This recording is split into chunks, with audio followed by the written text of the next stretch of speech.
كما باركت على إبراهيم وعلى آل إبراهيم إنك حميد مجيد. الحمد لله رب العالمين والصلاة والسلام على سيد الأنبياء والمرسلين وعلى آله وصحبه أجمعين. أما بعد فقد قال الله تبارك وتعالى في كلامه المجيد: بسم الله الرحمن الرحيم وقل رب زدني علما. وقال النبي صلى الله عليه وسلم: العلم نور أو كما قال عليه الصلاة والسلام. সমস্ত প্রশংসা গুণকীর্তন জ্ঞাপন করি মহান স্রষ্টা আল্লাহ রাব্বুল আলামিনের দরবারে। সকলে বলি আলহামদুলিল্লাহ। অজস্র দরুদ ও সালাম অবতীর্ণ হোক আমাদের নেতা নবীর প্রতি। সকলে বলি সাল্লাল্লাহু আলাইহি ওয়াসাল্লাম। আজকের এই মহতী অনুষ্ঠানে আমাদের মাস্টার সম্পাদক মহাশয়, আমার তৈয়ব সাহেব, আমরা আইজুল সাহেব, যারা আমার ছেলেরা, আমাদের ছাত্ররা, ভাই সাহেব, আলহামদুলিল্লাহ সবাই আছেন, শিক্ষকরা আছেন, সবাইকে আমি আজকের দিনে হার্দিক অভিনন্দন জানাচ্ছি। তিনটে বিষয়ে আমি কথা বলব। প্রথম কথা হলো শিক্ষা, এডুকেশন সম্পর্কে। আল্লাহ পাক যত কিতাব অবতীর্ণ করেছেন, 130টা সহিহ কিতাব অবতীর্ণ করেছেন, তার মধ্যে একমাত্র কোরআন যার সূচনা হয়েছে ইকরা, মানে পড়াশোনা করো, শিক্ষা অর্জন করো।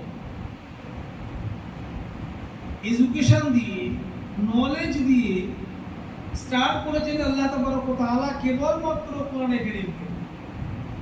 আর কোনো ঐশী বাণী, আর কোনো কিতাব, আর কোনো মহাগ্রন্থ, আর কোনো মাযহাবের ধর্মীয় কিতাবের ভিতরে সূচনা হয়েছে ইকরা দিয়ে, পড়া দিয়ে, শিক্ষা দিয়ে আর নাই।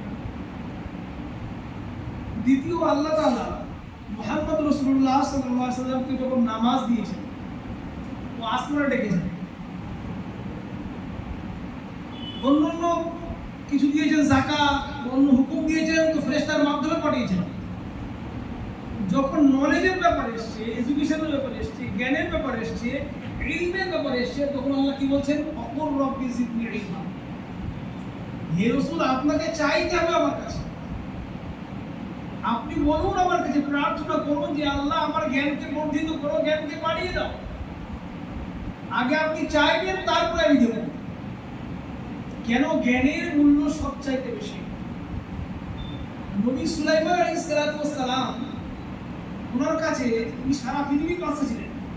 এই যে প্যালেস্টাইনে বাইতুল মাকদিস জানি এত রক্তারক্তি ঝামেলা, ওনার তত্ত্বাবধানে জিন্নাত তৈরি করেছিল, এবং তৈরি করতে করতে ইন্তেকাল হয়ে গিয়েছিল। জিন্নাত বুঝতে পারেনি। উনি এমন একজন নবী ছিলেন, সমস্ত কীট পতঙ্গ, এমনকি পিঁপড়ে পাখির ভাষা উনি বুঝতেন। পিঁপড়ে পাখির ভাষা উনি বুঝতেন। ওনার কাছে একবার ফেরেশতা এসে জিবরিল আমিন এসে বলতেন, হে আল্লাহর নবী, আল্লাহ আপনাকে 4টি জিনিস পাঠিয়েছে। তোমরা বলো কটা? নাম্বার কি? 1 নম্বর শোহরা, 2 নম্বর হুকুমত, 3 নম্বর দৌলত, আর 4 নম্বর ইলম। শোহরত মানে নাম, যশ, খ্যাতি। দৌলত মানে সম্পদ।